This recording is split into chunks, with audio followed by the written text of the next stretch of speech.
Welcome to the Boneyard with Steve Robertson. As always, I am your good friend and host, Steve Robertson. Here on the Hump Day edition of the Yard, it's a travel day for me. I'll be leaving here once the show is over. Got to get the car washed and all that good stuff, get a bag packed, and get on the road and headed out west. I've been threatening to do that all week, so we're going to go take care of that, bring in the stuff with me so you'll get your Friday show as scheduled. It'll be the first time we've done it in the southwestern United States. How about that? Boneyard on the road. But we're going to talk extensively about Arizona today. We're going to do our opponent preview too, but also watch the game. And so we're going to break down the game and show some things that I kind of picked up on. We're going to have a special top 10 list dedicated to musical acts from the great state of Arizona. I think you're going to be surprised. You're going to say, I didn't know so-and-so was there. Great list. Very diverse list. Great list. Lots to talk about for sure today. I've written a lot of notes down. Watched a lot of football here the last few days, try to get caught up, and because I don't just like to shoot from the hip with you guys. Because like you look at the box score sometimes and they can be misleading. You look at a box score and you think, man, there's this. And then all of a sudden you look and you realize the quality of the opponent, the quality of the athlete. And you compare it to what you see in the Southeastern Conference, and it's kind of eye-opening a little bit. So it's a game that Mississippi State's going to have to go play well. We're not going to be able to give them extra possessions. We're going to have to finish drives. We're not going to be able to go out there and get loose and fast with the football. It's one of the things that happened to San Diego State, which lost a lot from last year. We're going to talk a little bit about that a little bit later in the show. But I'm excited. I'm excited to get on the road. You guys know how hard I've worked the last 3 weeks, right? I've been putting this rock show together, which happens in 23 days. Lily and Axe making their Starkville, Mississippi debut at Rock Vegas. Got VIP passes in yesterday. A lot of things kind of moving forward. We'll have our banners here when I get back from Arizona. That's going to be going up. Digital billboard started on Monday. Radio ad started on Tuesday. Met with the marketing firm today. I mean, we're doing it all right? I mean, here's the thing too. And we're basically right now at 50%. A little over 50% of capacity. And so as it gets closer to the show, there'll be a little more urgency and people will buy those tickets up. So I encourage you as always, go ahead and get your tickets. And if you want to support the show and maybe you don't plan to attend, if you want to buy those tickets, email them to me at srobertson@genespage.com and I will get them in the hands of some Mississippi State students that can have a night out of rock on you.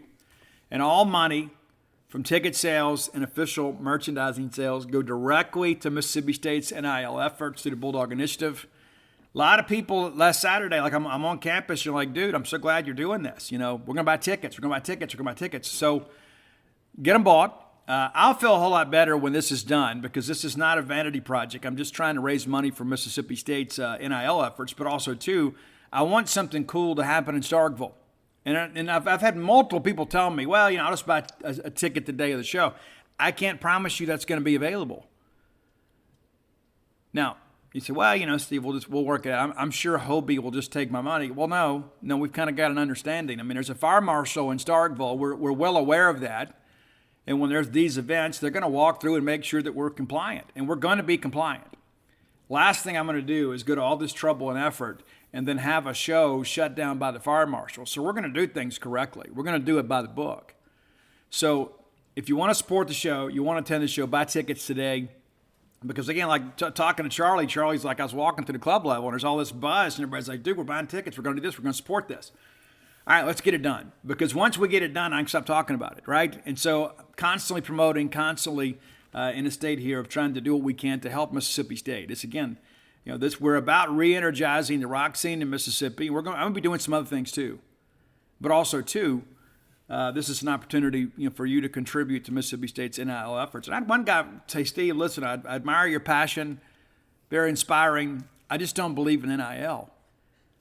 And it doesn't matter if we believe in it or not. It's real. We may not feel like that's the way to do things.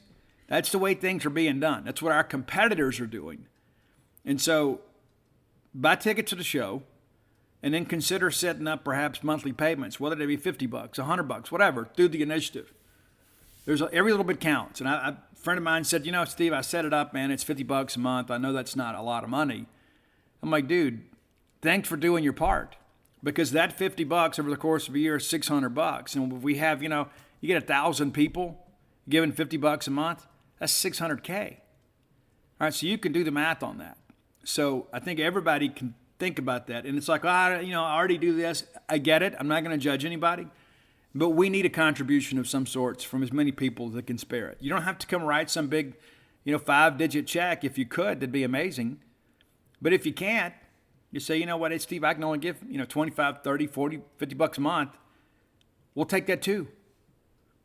Because it's about creating good NIL opportunities for our student athletes. And the best way, contrary to popular belief, the best way to get kids here is not to go offer them NIL deals, but as you say, hey, listen, we can't offer you that as a recruit, however.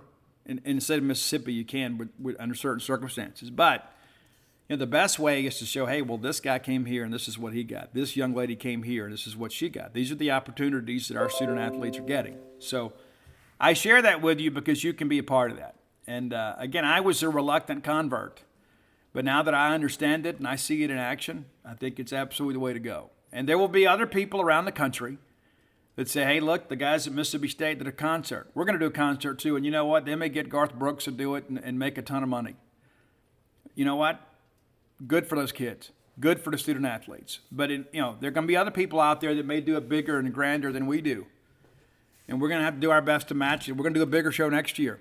Already talking to some reps of some bands that are interested in doing our show next year, do Rock Vegas 2023.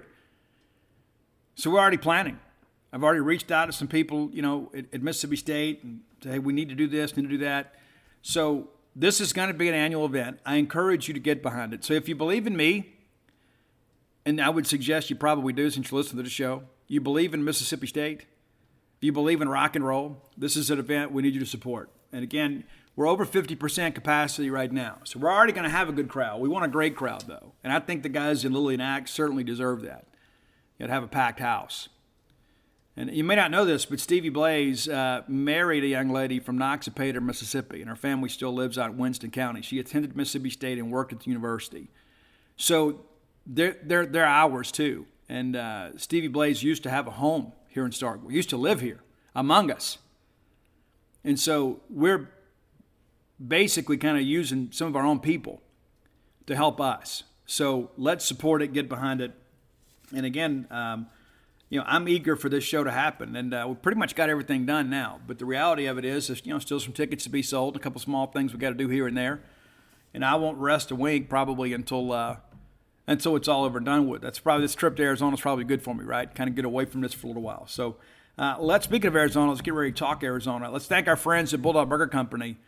I love them more than a friend. You may like them a lot. I love them, and they love you. They love me. Go by and see them today. 3 great locations to serve you. University Drive here in Start Vegas with that fabulous new patio area. And it's starting to cool down a little bit. That's going to be an option I think you're going to be excited about. Some outside dining, be able to kind of chill, take in the fall weather. Gloucester Street there in Tupelo, that is in a tremendous location if you've never been. That's a great place for a restaurant. And then Lake Harbor Drive there in the Ridge and Flowood area. Be sure and go check them out today. Have the spring rolls as your appetizer. They'll make you and everybody around you better looking. Right? Get that chocolate shake to go. Have that great restaurant quality hamburger. And there's so many great ones to choose from. I've kind of been back on the pimentology as of late. I do like those Sloppy Joe sliders, though. It's a really good lunch portion. Right? It's very tasty, not overfilling. Sometimes you get a big lunch and it's like the rest of the afternoon you're kind of miserable. Yeah, that's not the case. But I love that BLT grilled salad. I do. I love it. It's probably my favorite salad of all time. When you're in town, go by and check them out. Make it a destination for you next time that you're headed to one of these great locations.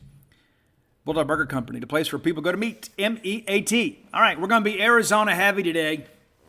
You got to get ready, man. I mean, this is the first time we played these guys.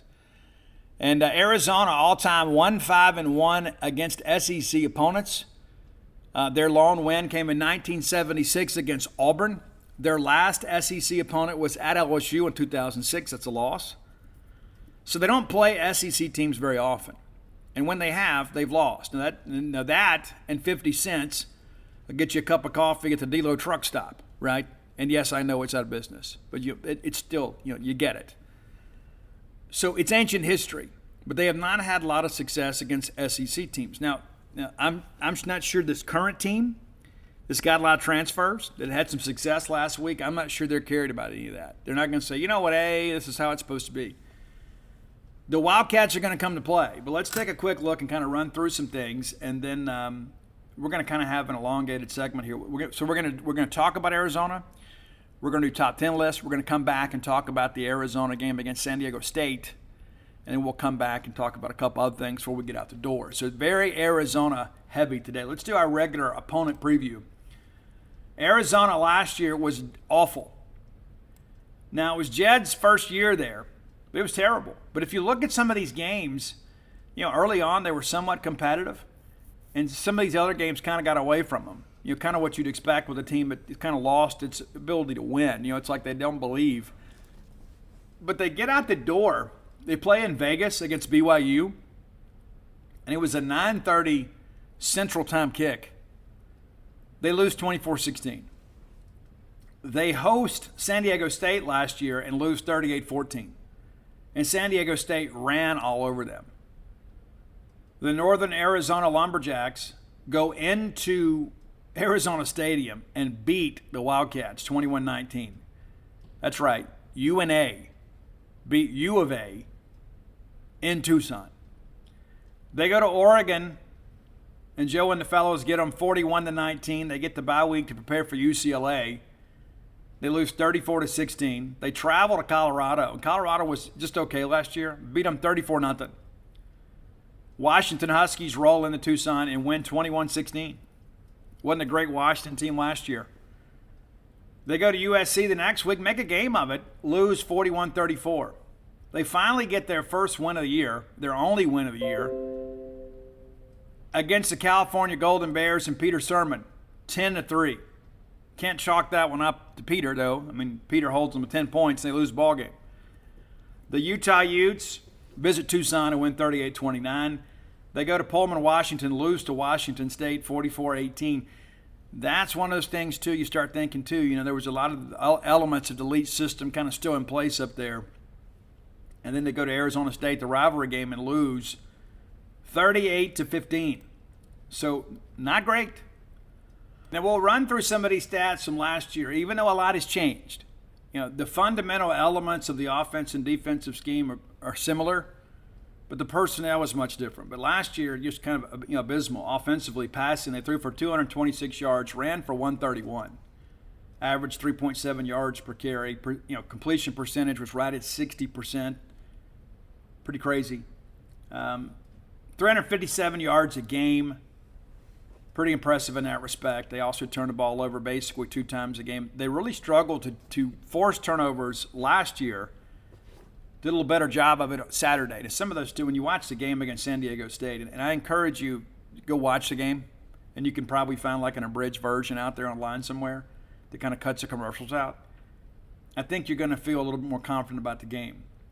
Defensively last year, they allowed 190 yards per game passing and 182 yards rushing.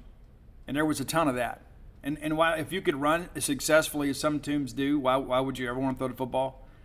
But they allowed 372 yards per game.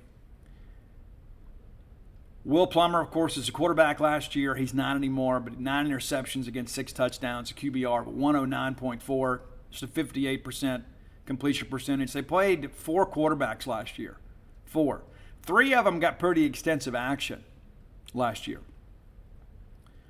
Michael Wiley, probably the straw that stirred the drink last year. 302 yards rushing, 297 yards receiving, so all-purpose, 599.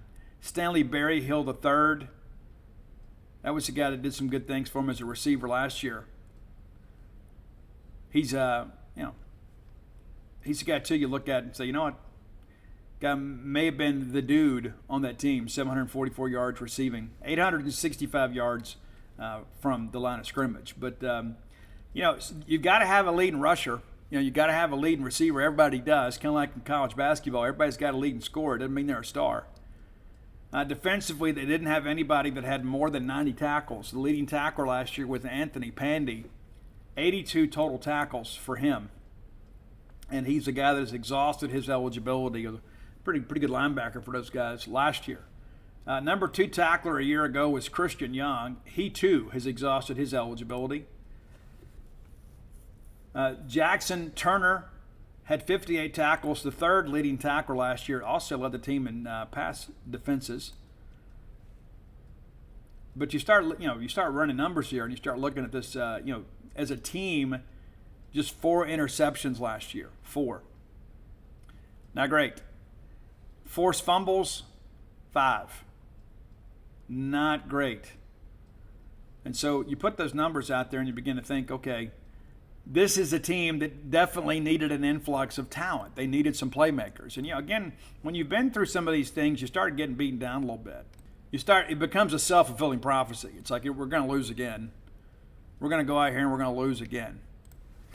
And the thing about that is that I've learned about life is there are 2 kinds of people, those who think they're going to make it and those who think they aren't. And the funny thing is both of them are usually right.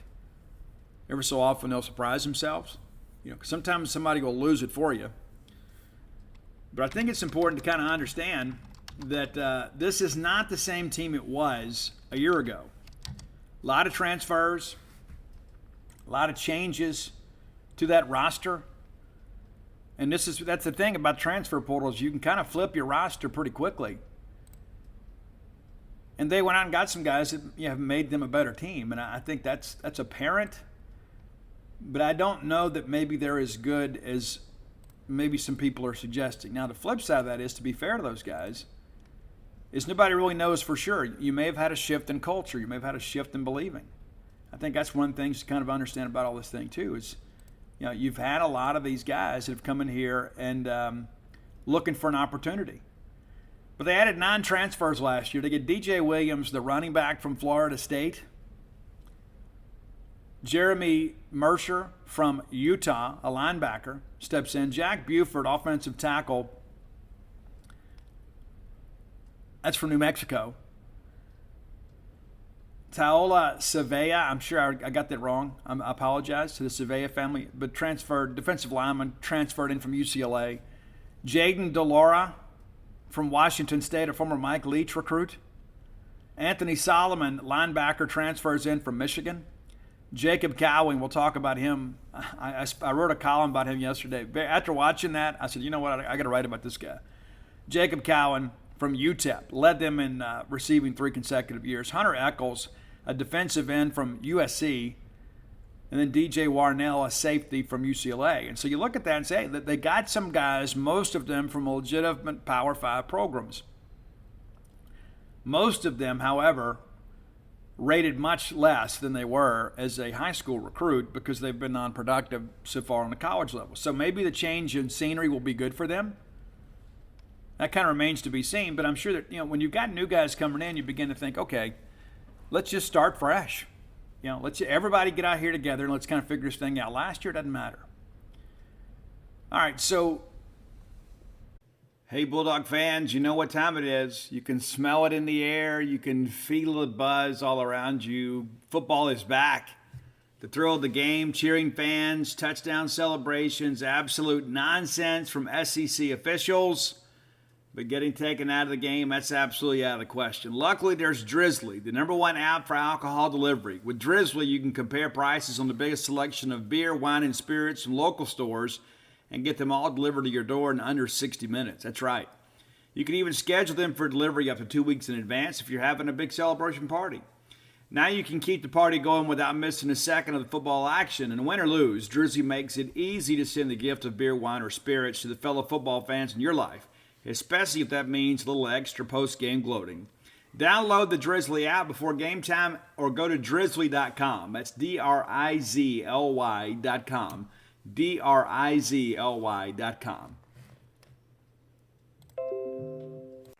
It's interesting.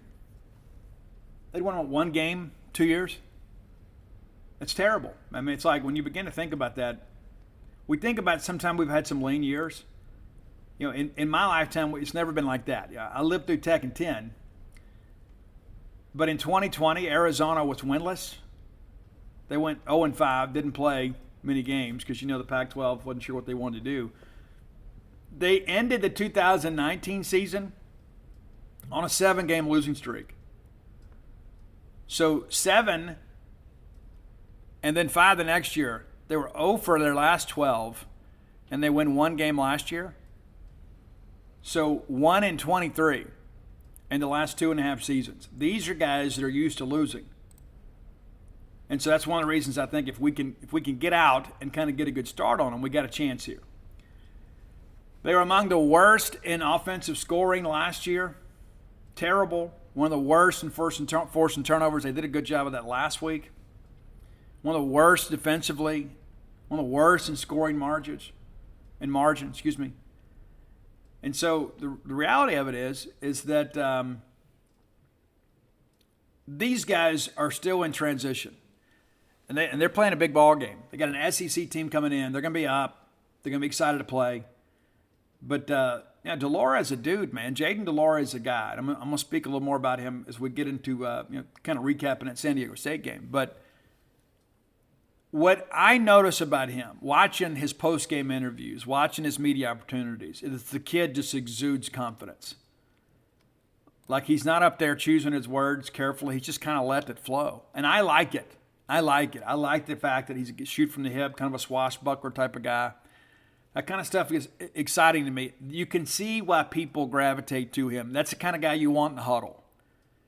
And I think when you've got a guy like him that has actually been on a Power 5 roster before, and he's like, you know what, hey, this is my shot, and I got nothing to lose. Let's go in here and make some things happen. And so impressed with Jayden Delaura so far. Definitely. And he was the offensive freshman of the year last year at Washington State. All right, so he's not the biggest guy, and he's not the most, I wouldn't say he's a threat to run, but he's very mobile in the pocket. Like he's a guy you're going to have a difficult time getting him on the ground. You're not going to run a lot of design runs for him, but he's a guy, too, that if you get a clean shot at him, you got to get him. If not, he'll make you pay a little bit.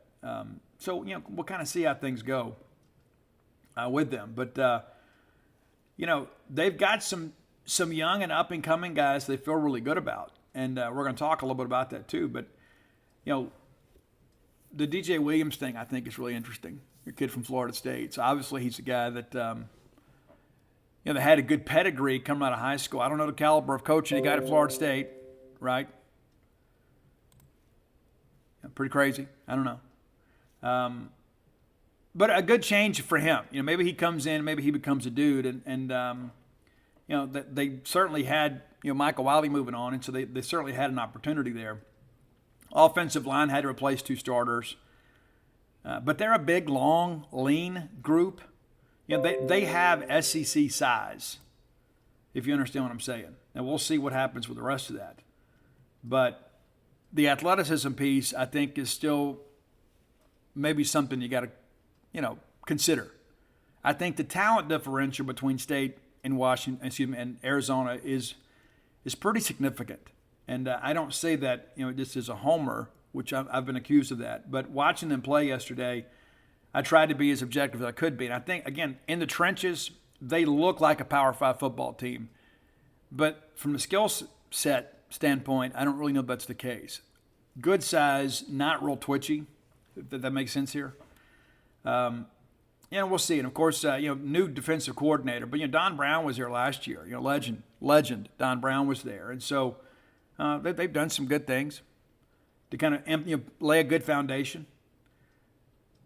Johnny Nansen is there now. And he's very familiar with their league. Been at USC, UCLA. And they're more of a bend but don't break defense. They're not going to be, I suspect we'll see a ton of drop 8. I think that's what we're going to do. I think we're going to see a ton of drop 8. Mike Leach has had some big days in Tucson, Arizona. And so you can go read their message board, and they kind of wince when they mention his name. Now, this secondary is pretty good. Traden Stukes didn't play last week. He's expected to play this week. Christian Roland Wallace, of course, the guy we talked about earlier, one of their leading tacklers from a year ago. He's back. This Rutherford kid, we'll talk about him a little later in the show. He's just kind of been okay. Jackson Turner, Christian Young, they've got some experience in the secondary. But they haven't seen this scheme very often. And again, Washington State still running some elements of the air raid, had a huge day against the secondary last year.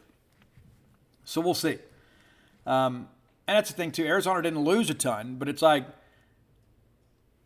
you weren't any good. Maybe better to lose a lot and kind of start fresh. But, that Hunter Eccles kid from SC is a guy that could be a factor in the ballgame. Let's take a look at this year's schedule and kind of see what it looks like for those guys. And again, at some point, somebody's got to put their foot in the ground and say, okay, this is enough. We're done. And you got to think they're going to be feeling euphoric. They beat San Diego State 38-20. And San Diego State was a good team last year. Again, they lost a lot. But you go on the road playing a team that won, 10, 11 games last year in their brand new stadium to open the season. The folks at San Diego State, the Aztecs, were fired up. They were. And then you're able to go in there and beat them. And not just on a flukish thing. You nearly double them up. So Arizona's right to be excited. It's a home opener. SEC team coming in here. And probably in their minds you're thinking, we can beat these guys. So I expect them to be a little pesky earlier. We need something big to happen earlier. We need to go out there and punch somebody in the mouth, get a turnover or something. I think once State gets a little bit of a lead here, I think this is a team, you kind of get them out of their offense a little bit, kind of force them to do some things that maybe perhaps are a little bit uncomfortable with. You need to get a lead early. If State can come out hot like we did against Memphis, barring the rainstorm, I really like State to win and cover in this ballgame. All right, next week, Arizona will host the North Dakota State Bison. They travel to Cal the next week. They get Colorado and Arizona. They get Oregon at Arizona. Then they go to Washington. They're off. They get USC. They're at Utah, at UCLA. They host Washington State, and they host Arizona State. And so you start running these things down, and I'm not a guy that keeps up with a ton of Pac-12 football. I think they're going to have a tough time getting to a bowl game, to be quite honest with you. Now, could they be a 6-6 type team? I mean, when you start looking at this schedule, it's like, how good's Cal? Okay, so they've already won one game, and they're going to beat North Dakota State. They're going to lose to Mississippi State, so that makes them 2-1. But I'm sure they're thinking if we can get through Mississippi State, we're 3-0 and halfway to bowl eligibility, and that'd be a nice step in the right direction after the last few years we've had. But when you look at how brutal that schedule is after the bye week, I mean, they're probably looking at dropping 5 in a row. So they got to make hay early. Oregon's been a ranked team. Colorado's a decent team. It's always tough to go to Seattle and win. So I don't think this is a great Arizona team. It's funny how things happen. And you said, well, that's really not a hot take, Steve. They won one game last year. That's my point. But sometimes in our fans' mind, we kind of romanticize the opponent. Oh, we're catching them at the wrong time. And all of a sudden, they know something we don't know. Guys, I think Mississippi State is in good shape here. I worry about logistics a little bit. Going out there playing in the desert. How are we going to handle all that? Mike Leach and his strength and conditioning staff and everybody associated with that, they have played there before. It's not like country's coming to town for the first time. This is a group that is very familiar. They made the trip from Pullman, Washington. You don't think there's a big difference in the atmosphere in Pullman, Washington than there is in Tucson, Arizona? So they know how to prepare and hydrate your players. I'm not the least bit worried about that. And I think sometimes we're making too much about the kickoff. College students are up late anyway. And like Leach says, well, Friday night, we'll just go to a late movie and let the kids sleep late, and then we'll start our schedule. That's the simplest thing to me. I mean, why would you get them up early and make them sit around the hotel all day? We'll take them out, go get some ice cream, whatever. We'll let the guys stay up late, sleep late, and get going. To me, that's the simplest thing to do. It's like college kids are always up late anyway. A bunch of you follow them on social media. You see it. It's not like everybody's going to bed by 10. For some of us, if we had to go line up and do any kind of physical activity at 10 o'clock at night, we'd make it to about 10:30. These guys are student athletes. I'm not worried about that in the least. I think we have made a bigger deal about it because we're thinking about, oh my gosh, it's going to be such a late night for us. Have to sit up and work with all this stuff, and I don't know if I'm going to make it to church the next day, right? That's what I've heard a lot of. Well, you're not playing in a game. You're not. So I think we're making too much of that. I think we're making too much. We think about the imposition and the inconvenience for us as fans, and we kind of rest that on the shoulders of the players. They're going to be fine. You saw what happened last week, and Mike had the funny answer to me. I said, how do you prepare? He goes, well, the first thing you do is you have a 2-hour rain delay, in your previous ball game. You don't think that really tested the fortitude of our players? Think about that for a second. We score, and we're about to go down and punch them in the mouth again, and then we have this 2-hour and 7-minute rain delay. We come right back out, and we still punch them in the mouth. If we had taken some time and it took us a while to get going again, you wouldn't have been the least bit surprised. You're like, oh my gosh, our momentum has been killed by this. That wasn't what happened. This team has some intestinal fortitude. They're going to be good. They're going to be ready to go. And again, you get on a plane, you go out there, it's a long flight. And I understand we're leaving here like 2:30, or we're getting there like 2:30 local time, something like that. So we'll do a walkthrough out there, and everybody will kind of get settled. And listen, compared to the stadiums that we play in, it's not going to be this hostile environment that a lot of people are suggesting. Let's take a quick look back at what happened last year. Home games for them. So the home game last year, the home opener, San Diego State, they had 39,097 people. The next week against Northern Arizona, 33,481. UCLA, 43,258. The Bruins probably traveled pretty well. Washington, 30,880. Cal came in 30,677. Utah, 32,008. So I say that because I think it's important. Now, granted, it was a long season, right? But this is going to be 30 to 40,000. That's not going to intimidate our kids. We played in front of 88,000 at A&M last year. And there'll be a few hundred of you out there, even without your cowbells, and you'll probably stand out, right? And so I'm not worried about the atmosphere. I'm not really worried about logistics as much as maybe as I was early in the week after talking to Leach. This is going to be a football game, and it's going to be about how we can play defense, how we can play offense. And I'm eager to see how the ball travels in that desert air with all the humidity, It sounds like a minor thing, but I think it could be significant. We come out sailing the football a little bit? I don't know. That's what the walkthrough's for. So, again, we'll come back after the top 10 list, and we'll break down the Arizona-San Diego State game, and I'll share with you some things that I picked up watching that game. All right, time for today's top 10 list, brought to you by closeatblair.com. I love Blair Chandler. You will love Blair Chandler, too, if you don't already. Blair is fabulous. Blair does a great job. Blair is your friend on the inside, and that's in the mortgage industry. And when you've got a complicated undertaking, it's good to have an experienced professional to help guide you through it. Blair Chandler's been in the mortgage industry 21 years. I don't care who you are. You do anything 20 years, you pretty much got it down. I don't care what it is. I don't care if it's digging ditches or building bridges. You do it 20 years. Nobody stays in the industry that long unless they're being successful. Go to closewithblair.com. That's C-L-O-S-E with Blair, B-L-A-I-R, and shoot him a text and kind of look at the services that he has available to you. Well, you're looking to refinance or possibly buy a home for the first time, and let me encourage you too. Getting stories all the time. People that went to Blair that have been turned down somewhere else and able to get a loan done. Right? Because you don't really care who does it, right? You just want to get your home mortgage handled. We'll go with a closer. Coffee is for closers, and Blair gets more than his share. Give him a call or text today at 601-500-2344. Again, 601-500-2344. And let him know you heard about him on the Boneyard. He's going to pay for your appraisal. A lot of people out there want your business. Blair's willing to work for it. He's earned it. Again, that's closeatblair.com. Okay, today's top 10 list. We're focusing on musical acts or artists from the state of Arizona. There's not a lot of them, but there are some legendary acts from Arizona. Now, some of these are just like bands that I like that maybe you hadn't heard of. So we've got a nice little smorgasbord, maybe was the right word to use here. Maybe it's a proverbial fruit salad.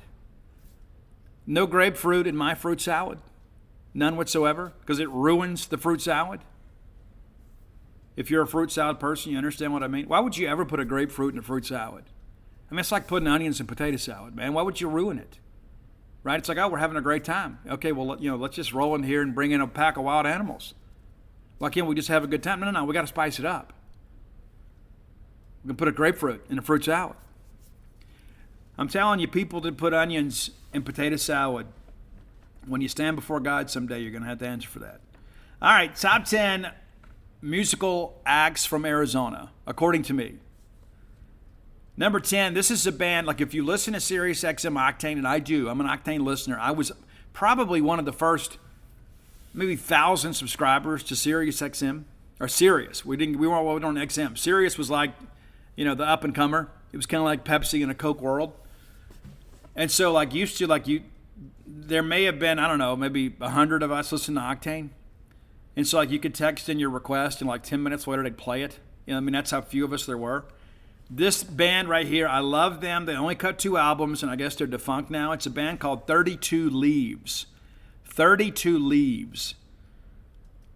Homegrown in Arizona. Their hit single was a song called All Is Numb. All Is Numb, 32 Leaves, number 10. Number 9, and this would probably be higher on many of your lists. And my friend Bill Martin that now is SID at Tennessee, former Mississippi State SID, former LSU guy, but he's really big in the Jimmy Eat world. He said he saw him at the Varsity when he was at LSU and loved him. They're a one-hit wonder to me. He loves that album. He's like, oh my gosh, I love Jimmy Eat World. That's a great album. I kind of joke with him about it. He's the biggest Jimmy Eat World fan I know. But we're going to go with the quintessential, the middle. And there are a lot of college basketball pep bands that play that song. It's kind of catchy. It really is. Number 8, we're going back to modern rock. This is probably a band many of you have never heard. I love these guys. They don't have a really deep catalog, but it's a little bit darker. Vocals a little more strained. But it's Digital Summer, and the song is Just Run. Love it, man. Absolutely love it. Now, kind of staying with the darker stuff here. We're going to go to the industrial side. Band, I didn't know they were from Arizona until today. And I have two of their first 3. They only did 3 albums. I have 2 of the 3.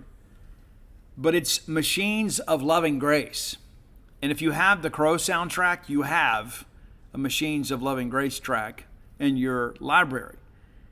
My favorite Machines of Loving Grace track is Butterfly Wings. We've talked about that on the show before, too. Don't place faith in human beings because human beings are unreliable things. It's great. Our Butterfly Wings. All right, number 6, and this may surprise some of you, but I respect her talent. It's not really my cup of tea. It's Linda Ronstadt. Did you know she was an Arizona native? Maybe you didn't. We're going with You're No Good. And part of my research for this, I learned that she nearly passed on the song because she thought the guitar sounded too much like a Beatles song. And it's not that she was anti-Beatles. She just didn't think it matched her. And it ends up being one of her biggest hits. You're No Good, Linda Ronstadt. Number 5, this is more in my wheelhouse, and I admit to being a huge fan. I know she's had some personal problems here as of late. Wish her and her family the best, but it's Michelle Branch.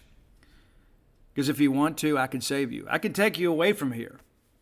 So lonely inside, so lonely out there. And all you wanted was somebody to care. That's right, it's all you wanted. You didn't think you'd have me reciting those lyrics today, didn't you? Michelle Branch, love her. She's so incredibly talented. Writes her own music. I love that. I love singer-songwriters. There's some people out there that could sing the phone book, man, but they couldn't write Mary Had a Little Lamb. Michelle Branch is the real deal. Number 4, probably the best band to ever come out of Phoenix, Arizona. A band that's near and dear to my heart. It's the Gin Blossoms. They're touring again, too. Of course, Doug Hoskins has been dead a long time. Doug wrote all the hits. Doug was a victim of alcoholism, depression, suicide. But we're going to go with Hey Jealousy. And Doug was like the master of coming up with these peppy, upbeat, tempo songs and then writing like these depressing lyrics over it. It's kind of interesting. Because tomorrow we can drive around this town, let the cops chase us around. The past is gone. Something else might be found to take its place. I love the new Miserable Experience. It's an amazing album. All right, number 3. Did you know Chester Bennington is from Arizona? You didn't? Yeah, he is. From Lincoln Park. And in honor of Chester, we're going to go with a song that he performed the day they found out Chris Cornell had passed away. They performed this. They were supposed to play Heavy on Jimmy Kimmel, and instead they sang One More Light. And there's a live version of that you can find online. And Chester gets very emotional doing the singing of that song. It's very real, very raw. But One More Light is an absolutely beautiful song, and it's basically about the reverence and love for human life. It's like, here's the deal.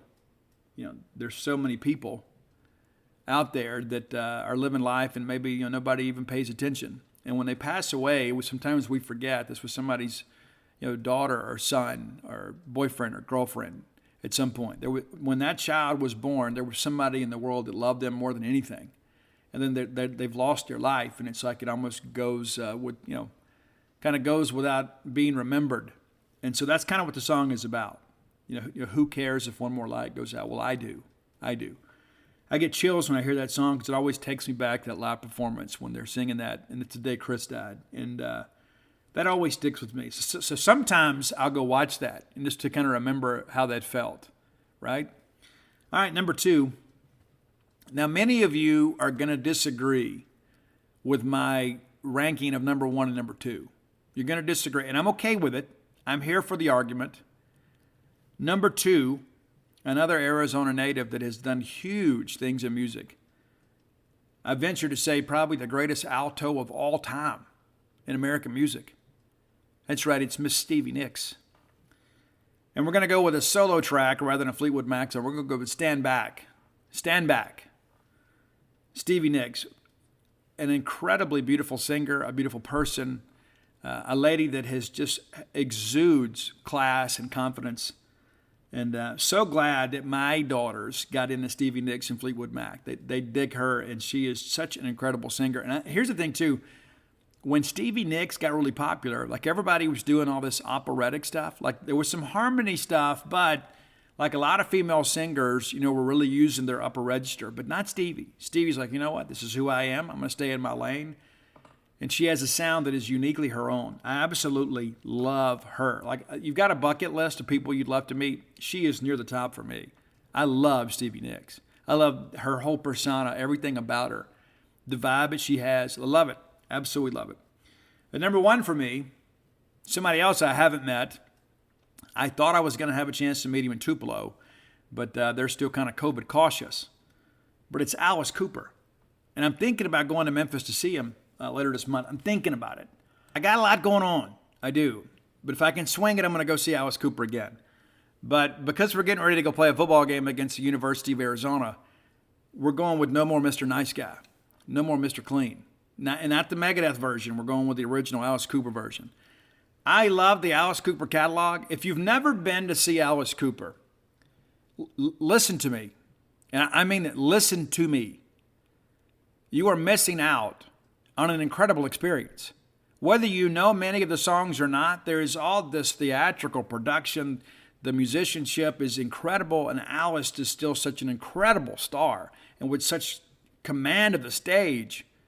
And there's all this stuff that goes on. So it's like there's this story within the story, and there's these songs, and the stage presentation is just absolutely remarkable. So if Alice Cooper is coming near you, I don't care how old you are. I don't care how young you are. I don't care how unfamiliar you are with the Alice Cooper catalog. You owe it to yourself to go. Trust me on this. When they came to Tupelo, me and the homie Sam Denton, right down front row, absolutely blown away. I had never seen Alice Cooper in person before. Never. It is absolutely phenomenal. I cannot recommend it highly enough. And it's such a multi-generational show. There are so many people that just want to go for the experience. Like, I've never seen them, let me go. And then there's like these old rockers that are there, and then they bring their kids, and in some cases their grandkids. It's phenomenal. It's absolutely phenomenal. And there are things that have kind of been in the stage show since the 1970s that are just classic and timeless. But you owe it to yourself, if you've never seen Alice Cooper, to go make a show. And again, coming up later this month at the Orpheum in Memphis.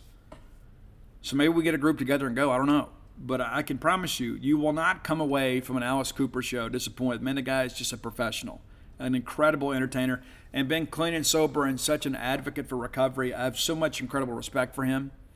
And so that's one of the reasons I guess he's number one. And listen, can you really go wrong picking between Alice Cooper and Stevie Nicks? I guess it kind of depends on your personal preference. But, pretty good list here. Now, again, I kind of mixed in some newer bands, maybe some people you're unfamiliar with. So as you go through this Spotify list, you're going to find it's pretty diverse. And I think maybe that says a lot about the state of Arizona. So that's our tribute to modern music in the state of Arizona. If you have ideas for the top 10 list, reach out and let us know. We'll be glad to do them for you. Put you on the list. It may take us a while, but eventually we'll get to your list. And there's sometimes I just can't do the list. Like sometimes I just don't know enough, and I don't want to disrespect you. I don't want to disrespect the band or upset the fans by doing that. And Friday, I've had a request too. Somebody said, Steve, have you done this? I think we have, but we're going to look at that on Friday. Roy and I can't find the record that I've done this particular legendary blues guitarist, so we're going to look at doing that. I'll tell you something else too. Speaking of blues guitarist, Kenny Wayne Shepherd is coming through pretty soon. And we did a Kenny Wayne Shepherd list on this show, and I had so many people that responded and said, dude, I didn't know. I didn't know he was still playing, or I knew Blue on Black, or I was unfamiliar with him, and I love Kenny Wayne Shepherd. Guys, Kenny Wayne Shepherd is my traveling companion more times than not. It is great driving music. I love Kenny Wayne Shepherd's albums. The catalog is so incredibly consistent. And so he's coming through too. And so if you're looking for a great show, maybe you've never seen Kenny Wayne Shepherd and knowing those guys, you'll be amazed when you go how incredibly talented he is. Guy from Blanchard, Louisiana, just absolutely has an old soul and really true to the Delta Blues in many respects. So check it out, Kenny Wayne Shepherd coming through sometime soon in a town near you. All right, next segment of the show brought to you by the fine folks at Campus Bookmart. If you're unfamiliar with Campus Bookmart, you need to familiarize yourself with them and their fine selections of Mississippi State merchandise, the best selection of Bulldog merchandise on the planet. A lot of people make that claim, and it sounds cool in an advertising pitch. It's just not true. It's not true. You go to Campus Bookmart, you're going to be blown away by the selection there. The new Bully Shop, completely renovated. It's all upstairs now, no longer in the textbook business, just selling Mississippi State merch. You're going to be so glad you went by. I was there last weekend, absolutely packed. They had a huge day Friday for the grand reopening and a huge day Saturday. I'd never seen it so busy. So you guys are responding. Go by and check them out next time you're in town. If you can't make it to town, support a local Starkville business by going to campusbookmart.net. By being a loyal Boneyard listener, we'll save you some cash. Use promo code BSR, which stands for Beautiful Steve Robertson. And that'll get you free shipping on all orders over $50. Any order less than $50, absolutely incomplete. You know, Christmas is coming soon, Mom. Football season is here, Dad. Everybody wants Mississippi State merch. They may not tell you, but you know, every year at Christmas, when I got that Mississippi State sweatshirt or some Mississippi State bowl memorabilia for Christmas, it was one of the highlights of the holiday season. Treat yourself and your family to some new maroon and white merchandise. Available at campusbookmart.net. Okay, I promised you guys I went and watched the San Diego State Arizona game in its entirety. And there are several things that stand out to me. Several things, if I can read my notes here. All right, so San Diego State had some success running off the right side. I don't know what they identified there, but they consistently throughout the game were able to run right side. And I mean 4, 5, 6 yards and sometimes longer. I don't know what they saw on film, but they attacked that right side. And a lot of offensive coordinators are right-handed, so they tend to run right. But they did a good job with it, a very good job with it. And we're not going to run a whole lot, but I suspect if they do the drop 8, we're going to have some success running on the edges. We like to run left a lot, but that right side was pretty soft. Now, another thing that's interesting is San Diego State targeted Rutherford, the cornerback out there. Now, I don't know if he starts this week now that the original starter is healthy. But you know Mississippi State's air raid really tests the depth of your secondary because you've got to run and run and run and run and run. There's not a lot of plays off for guys in the secondary. So this Rutherford guy, number 2, gave up a touchdown pass to Tyrell Shavers. I give the kid credit. Pretty good coverage. He just didn't get his head around it. He didn't play the football. And we've been there before, too. You have guys that can run, they're athletic, but they can't high point the football. Shavers made an unbelievable catch, former Mississippi State Bulldog, and on the broadcast they called him a former Alabama transfer. I guess that sounds sexier. But he transferred to San Diego State from Mississippi State, of course dismissed here at Mississippi State. But the Rutherford kid appears to be a bit of a soft spot in that secondary. Now, you go read their message boards, and they'll even talk about that. Oh, Rutherford's going to really struggle in this. I think that's important to understand. We kind of know, we're acutely aware of our own deficiencies personnel-wise at times, right? Nobody knows better than us. So I trust their opinions about the guy. But it's interesting that that's the guy that I wrote down, and then they kind of confirmed my suspicions that this guy might be a guy that we can target. And they did target him a lot. Now, San Diego State lost their starter midway through the game, and they had to play a run-first quarterback, and by this point they're down a couple scores. And so they were pretty vanilla and elementary on offense. And so I think that kind of played a little bit into the game itself. You get down and you don't have the element of the dual-threat quarterback, and you've got to be somewhat one-dimensional. I think that's an important part of this thing too. San Diego State, not a great passing team by any stretch of imagination. So I don't know if they really tested those linebackers, because that's the thing with us. Is we put linebackers in conflict, and that's what happens when people are dropping 8. We'll just, okay, fine, we'll take these 5 yards right here on first down. It's cool. Fine with us. We'll get on schedule with that. So I think it's important to understand when they knew that San Diego State couldn't pass, they stacked the box and they stopped the run. Okay, looking at the Arizona side of things, they did get some pressure. They got some pressure, but it was also, too, San Diego State was really more of a traditional drop-back passing offense. They weren't lining up in the shotgun, and I think offensive line-wise, they were a little bit shook at times. And so they'd have guys, especially the tackle positions, that I didn't think were on the Power 5 level, and you don't expect them to be. They're a good G5 program. But they were able to get some pressure outside. They were able to get outside those tackles, and there were a couple times they lined up at a 7-tech and really just kind of got wide and just out-athleted the San Diego State tackles. They also blocked a punt, and it was pretty well done. Arizona actually blocked their own punt, and they blocked a San Diego State punt, so it ended up kind of being a decent trade there. Of course, Arizona punted from their own end zone, and then the up man, or the personal protector, kind of shaded to the left, and the punt goes off his arms, and it's recovered in the end zone for a touchdown. But the Arizona punt block was very well executed, and that's something that we're going to have to be mindful of. And, Eric Mealy and those guys see that on tape. The guy just basically came free and took it off the punter's foot. And it did go forward, I think, about a dozen yards. But it was a very well-executed play, and probably something they picked up in the protection on last year's film. When you see guys come free like that, it's not always a great individual effort. It's usually a mistake by the kicking team or something schematically that people have picked up in that blocking scheme they can exploit. That's what it looked like to me. Now, Jayden Delaura, I mentioned him earlier. The guy, really a great leader. I mean, when you hear him speak, he just exudes confidence, and you can see why people want to play with him. He does not have a big arm. He is accurate with the football, but he does not have a big arm.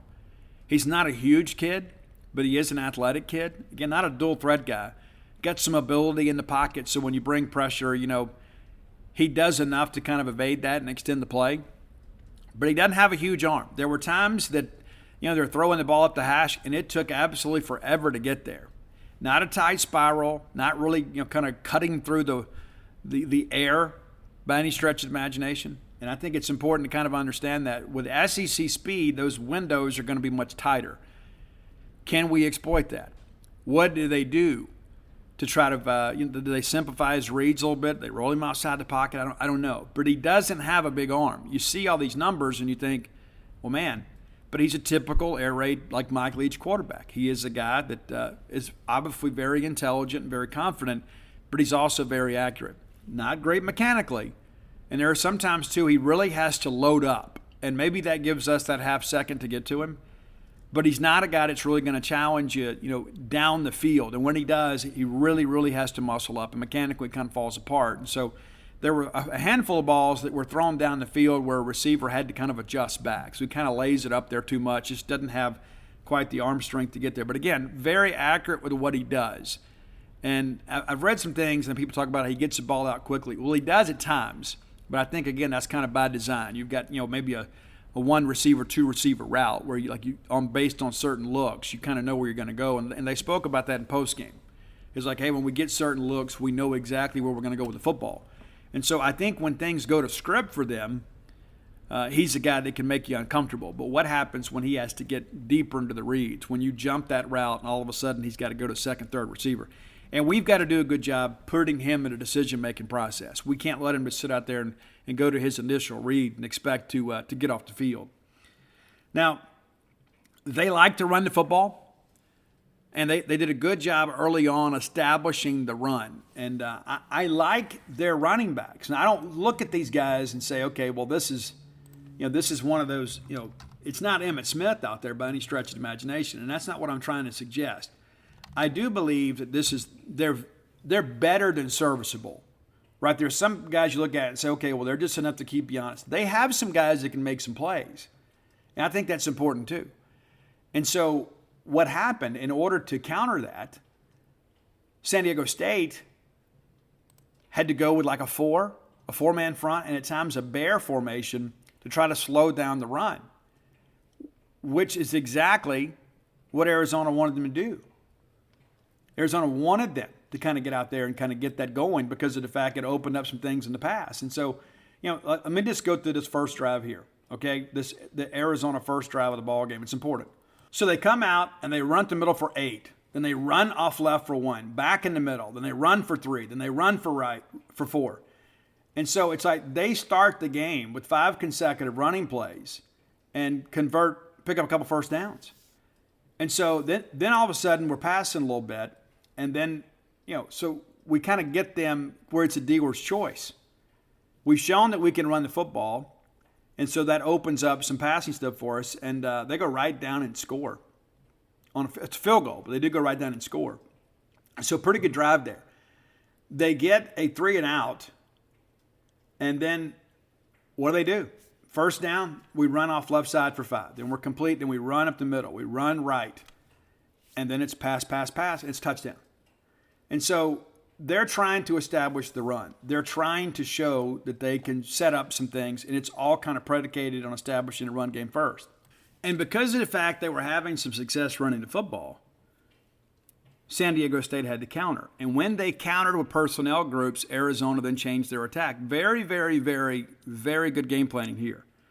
And I say that I think it's important to kind of understand. This is not, even though this is a second-year coach that didn't win many games last year, this is not a situation where they don't know football. Jacob Cowen is a dude for them. 8 catches, 152 yards, 3 touchdowns. I say that because I think it's important to understand how they use him is one of the reasons he's so successful. Number one, he's a very gifted athlete. He is. He is fast. He's not elite, but he's more quick than fast. He will make you miss in the open field. I would say he's probably maybe a little bit taller version of Tulu, maybe about the same. That's kind of who he kind of reminds me of, kind of relatable to what you guys have. Tulu might be a little bit thicker than him, but I like how they use Cowan. Now, one of the things that I noticed is when they went with this 4-man front and sometimes a bear look to kind of slow down the run. Next thing you know, they run some 3-by-1 concepts. They run trips left, and they have Cowan set up as the inside slot receiver. That gives him the entire middle of the field to work with. Well, what happens? He gets paired up with a linebacker. Well, he runs right by the guy for a touchdown. And so that's good situational football. It's like, hey, we're going to go pound the run, and we're going to make you respect our ability to run. And then when you get caught with a run-first defense on the field, we're going to get the matchup that we want. And I thought it was really good football. And I think it says a lot about their ability to game plan and then set up mismatches that are advantageous to the offense. That's an important part of it. That's really an important part of it. Now, there is a young man, too, considered one of the highest rated recruits in Arizona football history. And I'm going to mess this name up, I know. But it's Tedaroa Macmillan, and he's actually from Hawaii. He's a freshman receiver. was recruited by absolutely everybody and chose Arizona. Had a good first game. He did. Had a good first game for those guys. And he pulls in, let's see here. I guess Michael Wiley is still there. Macmillan, 3 catches, 53 yards, and a touchdown. And he's a long physical receiver. But they spread the ball around. Dorian Singer had 6 catches, 57 yards, and he's a pretty good-looking athlete too. Michael Wiley is back. I was wrong about that. So DJ Williams, we talked about him earlier from Florida State, 14 carries for 88 yards. Jonah Coleman, 13 for 40.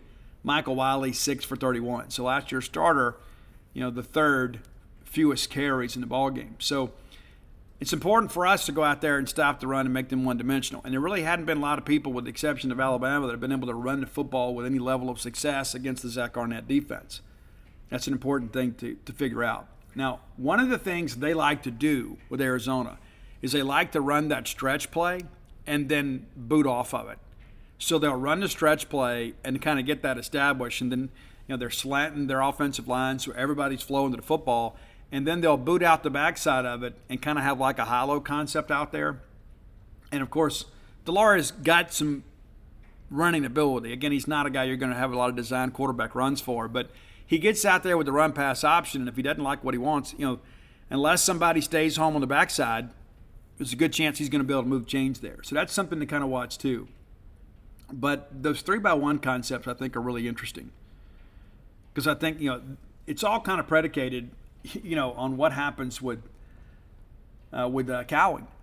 The guy's really good. Mississippi State recruited him out of the portal, and people are like, well, why can't we get him? He's from UTEP. Why can't we get him? Well, he's a Maricopa, Arizona native. It was his dream to go play at Arizona, and he said that in postgame. Been his dream his whole life to be an Arizona Wildcat. So you can't fault the kid for that, for chasing a childhood dream. But those are a few things that I've seen. I think it's kind of important to kind of understand this is an improved team. And again, for the second straight week, Mississippi State gets a defensive coordinator with limited experience as a play caller. Their defensive coordinator, of course, that replaced Don Brown, that's his first game calling the defense. So, and he got the game ball a lot with that. Now, looking at the special team stuff. So, Tyler Loop is the kicker, kicked off 7 times and had 3 touchbacks. So maybe there's some returnable kicks there for us. One ball he actually kicked out of bounds and gave him to him at 35. And so it's a less than 50% kickoff ratio, and it's a small sample size for this year. But he's a sophomore, and he's a guy that was part of it last year. But he was the punter last year for them. So it's important to kind of understand the game within the game. Can we win the battle of field position? Can we get some returnable kicks, and can we make them pay for it? That's what's interesting. I don't think there's any question about that. I mean, this is a game, if we go out there and we don't play clean, we're going to come home with sand in our hair and pain in our hearts. But if we go out there and play clean, and I didn't think we played clean last week, and we got a little sloppy, but if we go out there and play 4 quarters, I think we're going to get after these guys, and I think Vegas is right. Watching Delaura throw the football, the passing windows that were open last week are not going to be open. The running lanes that were open last week shouldn't be open. They don't. San Diego State has nobody like Cameron Young. We don't have to walk 5 and 6 guys up in the box to stop the run. And again, you're looking at their defensive line. On the Arizona side, they've got length. I just don't know if they're quite as athletic as what we saw last week at Memphis. So I think we're going to be able to run the football when we choose to. But I think this is an Arizona team. If we let them hang around, then all of a sudden they start believing, and they have their 30,000 people there, and it may be a little bit. I would say if the kickoff was earlier, they'd probably have a better crowd. I think that the 8 p.m. kick hurts even local attendance. So I don't expect a huge crowd, but I think we can't let them begin to believe, if that makes sense. We can't let them hang around and feel like, hey, this is our year, everything is better. We got to figure it out. And kind of looking at the numbers last week, San Diego State was 7 of 16 throwing the football for 62 yards. That's it. Just 16 attempts. And Will Haskell was the backup quarterback that came in, the run first guy. He was 2 of 6 for 11. And to kind of put that in perspective, he had a long of 12. So he had 1 for a -1. So he had 1 positive passing play. And is it any wonder that they lost, right? And that's part of it. That's part of football, right? Injuries are part of the game. But looking at these defensive numbers, I mean, they netted 170 yards rushing, 232 yards of offense. Now, some of that, you give Arizona some credit, but some of that's their own ineptitude. It's a much different offense. And this is an offense last from San Diego State that was a run-first scheme against this group. It's going to be completely different. So I don't know if you can learn a whole lot schematically about Arizona defensively from what you saw last week, because I think they're going to defend us completely different because we're going to attack them completely different. The leading carry guy for San Diego State last week, Braxton Burmeister, starting quarterback, 10 carries for 20 yards. Leading rusher at 39. I mean, just, a complete meltdown in many respects. Their leading receiver, they had 3 guys catch 2 passes. That's it. And Tyrell Shavers, the only touchdown. So, again, I know when you look at San Diego State's record from last year, you think, man, it's a good win. And it is a good win, especially when you haven't won. But anytime you win on the road, it's big. I just kind of question, after watching the actual game and not just reading the box score, I just kind of question the quality of this San Diego State Aztec team this year. And, of course, Zach Arnett's got some connections to San Diego State. And so I suspect that he probably got some information that'll be helpful as he game plan for Arizona. Now, I will not be around for coaching opportunity interviews this evening. Some other people will. So maybe I'll just shoot somebody a text message and maybe ask them about that. I don't know if Zach would talk about it or not. Leading tackler last weekend for Arizona, Jerry Roberts. Redshirt senior linebacker from Erie, Pennsylvania. Had a dozen tackles in the ballgame. And again, when you expect that, when you've got a team that's committed to the run, you should have a linebacker make a lot of tackles. And Jalen Harris, 8 tackles for them. Christian Young, 7. Jackson Turner, 7. So some names you're somewhat familiar with, I guess. Hunter Eccles, the linebacker, they're expecting to be the big guy, a couple tackles. Christian Roland Wallace had 3. So, we'll see how things kind of progress here. But turnovers were a big part of this ball game too. We talked about the special teams things, but you had a couple turnovers that Arizona says they should have scored every drive. They feel like they stopped themselves. They had a really bad fumble, and then they had an interception that was pretty bad too. And then there was an interception for San Diego State that went off the receiver's hands and right into the waiting arms of a Arizona defender. So it's important to kind of understand how all this is kind of working together. We learned a little bit about them, but I don't think we learned an awful lot. I think we've learned that, number one, they're probably a little more athletic than they were last year. And now they're coming off a win, and they're probably thinking, you know what? We get off to a good start here. We've got a chance to turn this program around. So we're going to get their best shot. What that proves to be kind of remains to be seen. Is this a quality team? I don't think they are. I think they're improved, but it's not. I don't think they're compared to what we're going to see week in and week out in the Southeastern Conference. I won't be the least bit surprised if you look up at halftime and State's up 2 or 3 scores. I won't be.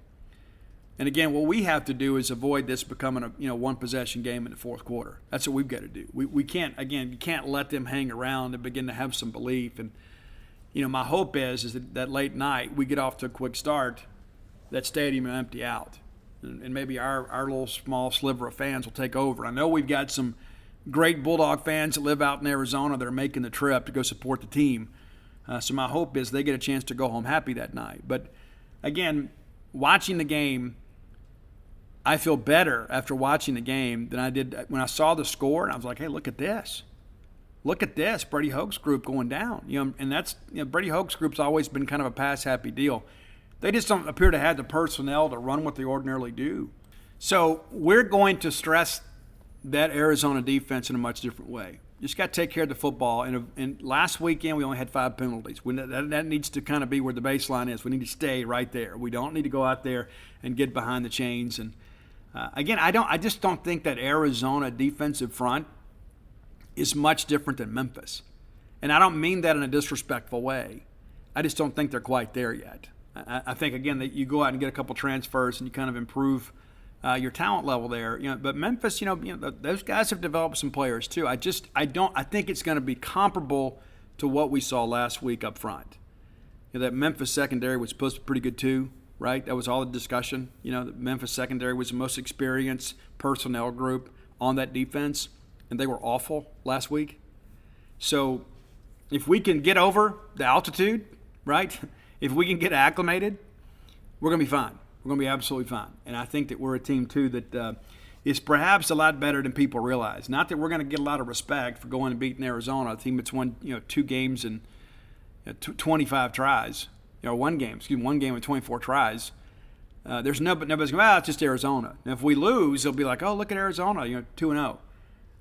I am a little concerned about it just because it is a Power 5 team on the road. And even though they've had a tradition of losing here as of late, anytime that you got to go in somebody else's backyard, especially a Power 5 team that feels like they got a little juice, it can be a dicey proposition. We need Will to play well. It's as simple as that. We need Will to play well. We need to protect him. And if we go out there and execute at even a good level of proficiency, I don't even think we even have to be elite. I think State wins this game, and I think we cover. All right, final segment of the show brought to you by the fine folks at Portico. I've told you guys many times, if I was moving to Starkville, I would move to Portico. I would love to be that close to campus, just 1.1 miles away, but you're tucked away there in a nice little neighborhood, right? Easy to find. Off 82, onto 12, very first right, Pat Station Road, go through the four-way stop, Portico right there on your right. Incredible. Love the little designs they have out there. The housing plans are great. Now, you don't have a big yard. And that's cool too. I'm not a guy that enjoys cutting grass. Maybe you are. I'd rather do something else in my time. But I'm not a big yard guy. But you can go pick out your lot, maybe get a bigger yard while you're there. And you can have a say in your housing plans. Phase 1's completely sold out. Phase 2 under development now. So maybe you act today. If you've been thinking about getting a place in Starkville, look no further than Portico. You can start with a 2-bedroom, 2-bath home, go all the way up to a 4-bedroom, 4-bath home. Reach out to my friend, your friend, Mississippi State's friend, Brooks Bryan at 601-416-8075. Again, that's 601-416-8075. Your new neighbors are already enjoying life in Starkville. Maybe this is your ballgame weekend retreat. Maybe it's your future retirement home. Or maybe it's your primary residence. They've got a housing plan that fits you. And they're absolutely spectacular. Again, you owe it to yourself. Next time you're in town, go by yourself. And say, you know what, this is pretty cool. I think I'd like to live here. I'd like to live there. I live out here in the sticks. I'd love to be that close to campus. And again, Portico, make it your next move. All right, you may have heard by now that Preston Johnson, former Mississippi State pitcher Preston Johnson, out for the season now in minor league baseball. Had his first appearance and now has had Tommy John surgery. I'm told by a source close to the family, he actually had surgery today. He's in recovery. Things went well. They expect him to make a full recovery. He's just, like everybody else, you go out there and you get cut on. You're experiencing some pain, but, he's going to be good to go. And so that brings the question, like I see this, I immediately get a lot of messages about this. Well, Steve, what's going on? Okay, the first thing that I'll tell you, Preston's not with us anymore. Like, Preston has been under the supervision, the medical care, and the coaching umbrella of a completely different organization. And so, people want to find something to blame. Guys, here's the thing. Throwing a baseball overhand is one of the most unnatural things that you can do with your body. The ball and socket joint was really not designed to go that way. Here's the deal. Guys get hurt in baseball. And people say that you try to find some common denominator here. And it's like we want to find a way to blame Mississippi State. Now, that's not to say that Chris Simonis and those guys don't maybe need to look into what we're doing just to ensure that there's not an issue. But these things, there's never any rhyme or reason to this. A couple of years ago, we had that weighted ball program that was kind of abused, that we think contributed to some of that. But the way that I look at it, too, is if this is going to happen to Preston, I'm glad he's already signed a contract as under the care of a professional group, because if he had done it here, he may miss his window, right? But immediately I started getting these messages and what's going on? What's happening? Guys, it happens in baseball. And, the year before, we didn't have any of those issues. I guess that's not totally true. We lost Riley Self. But that's baseball. And I hate to say it so callously, but it's almost like nowadays, because we have so many guys trying to throw harder than ever before. We have guys trying to get greater spin rate on their breaking ball than ever before, because that's all the rage. We're putting more torque on these joints. You're putting more torque on these ligaments. Being a major college pitcher or a professional pitcher is not for everybody. And there's a lot of things that we're still learning. We're asking these young people to do more than they've ever done. And Frank Montgomery told me several months ago that the worst thing that ever happened to pitching is a radar gun, because everybody wants to throw harder. And so what happens when you throw harder mechanically, you break some things down. There are a lot of people out there that throw and don't know how to pitch. And so I just share that sometimes you just have a run of bad luck. But I think it's also important to understand Preston wasn't throwing at our facility. Preston hadn't been in our throwing program. And that's not in any way to cast blame at anybody. But it's like, at what point do we just kind of accept this as part of baseball? Unfortunately, it is. I mean, you look up and down the SEC rosters last year. I mean, look at how many people had a pitcher or two that they lost for the year with arm trouble. I hate it. I don't think it needs to be an annual rite of passage by any stretch of the imagination. But it's like, let's not just blame Mississippi State because we're just acutely aware of what happens at Mississippi State. You remember 2 years ago, with Xavier Hill, I maybe get the name wrong because I've moved on from that. LSU's ace, ACL. UCL. And so I just share that because I think it's important to understand that we hate it for the young people. But it's not like we're out here abusing these guys. And if anything, I think that Scott Foxhall, if anything, is probably safer with his guys than most people. You look back at our NAFL championship season in 2021, beginning of the year, and we're throwing guys, 80, 85 pitches. And our fans are like, I don't understand. Why don't we work deeper in games? Look at what they're doing at Ole Miss. Look at what they're doing at Vandy. And then how many of those pitchers from Ole Miss and Vandy had to miss time? And so we were fresher later. And so when I see people come out here and are critical of Scott Foxhall and Chris Simonis, knowing what I know about how I hate to use the word baby these pitchers, but they're very careful with pitchers. Because here's what happens is you start getting these guys turning down big league money to come to college and they leave as damaged goods, then kids quit coming, right? So they're well aware of the fact that it's not just this kid, it's the next kid and the one after him. You got to take care of these guys. And so when Kumar Rocker and Jack Leiter and those guys were throwing 100-plus pitches in March and we're throwing 80, we had some fans that were upset. Now, yes, Vandy made it to the NAFL Championship Series too, but those guys were on fumes. Leiter, of course, missed a handful of starts in the middle of the year too. And you remember, we rocked him in Nashville. And so put the pitchforks down. We got a bunch of new arms coming in. And I read stuff sometimes too. There's a lot of people with hot takes, not a lot of facts. And so don't just assume that this is a Mississippi State issue. It's not. It's a baseball issue. And we're doing the best we can through a strength and conditioning program and a rest program and a long toss program to ensure that we're strengthening our arms in the right way to help minimize some of this risk. So I'm going to get out here and defend our guys a little bit too. It's like, I think that's important to understand. It's like the narrative out there is, it's like we see this and we have some fans that, I kind of have a blame Mississippi State first mentality. And so I'm not being overly critical of those folks, but it's just like there's a perception that is not always based in reality. It's like, hey, well, this happened, so somehow it's got to be our fault. I just don't think that's the case. And we're all entitled to our opinions. But I can tell you, based on what we've seen with how Scott manages pitchers in his time here at Mississippi State, we're not abusing arms. And remember, everybody was all upset. Why aren't we throwing Landon Sims twice a weekend? And we rarely ever did. What's because we wanted to keep him fresh, wanted to keep him healthy. And so based on what you've actually seen with how Mississippi State has handled pitchers over the course of a season, does that match with this, this Facebook narrative, social media narrative? Oh, we're abusing pitchers. Well, that's not the case. And so I think it's important that we kind of get that out there and discuss it among ourselves, because the reality of the situation is that we're very careful with pitchers. And I mean, how many times in the past couple of years have we gone out there, he wasn't feeling right, we're not going to take a chance with his arm.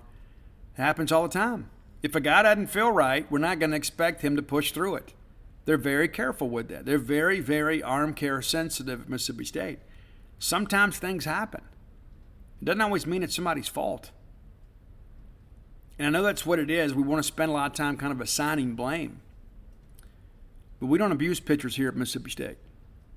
It's not what we do. There's an incredible arm care program here that they're very, very regimented about. And I can't tell you how many times I've heard, off the record, hey, how come so-and-so didn't go today? Well, he didn't feel quite right, so we're just going to give him a couple of days to kind of rest and see how he feels. We'll do a bullpen with him later this week and see if the problem continues or if it's good to go. And 9 times out of 10, it's good to go. It's just, some minor ailment, or maybe it's a strained muscle or something. Maybe it's just, some inflammation, right? Because, again, throwing a baseball at 98 miles an hour puts a lot of wear and tear on your arm.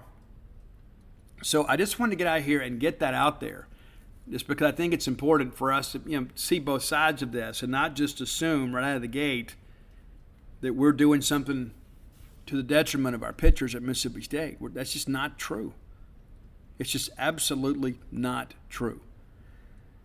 Also, we're going to have we should have a fall baseball roster here any day now. I've been expecting it for a week or so, and of course it'll probably come out tomorrow when I'm finishing up my trip to Arizona. But the reality of it is that we've got a lot going on. We've got a lot of new faces. And so you're going to need a scorecard. You're going to need a program. You're going to need to kind of familiarize yourself with these players. We're going to be doing headshots here later this week, so they'll be updating the online roster. And there are going to be some names on there you're unfamiliar with. There are going to be some names that maybe you hope would come back that didn't. It's not going to be a big surprise. But the point of it is that the roster is settled now. And we're getting ready to get on the field this fall. There are going to be some open scrimmages. You'll be able a chance to come out, and I encourage you to do that. I think you're going to feel even better about the season if you come to a fall scrimmage and you see guys like Colton Ledbetter and Connor Hyzak and those guys out there hitting tanks, and you see all these pitchers we have. Because like last year, it was kind of last of the Mohicans, right? We were down to kind of a really thin pitching staff. You got a lot of new arms.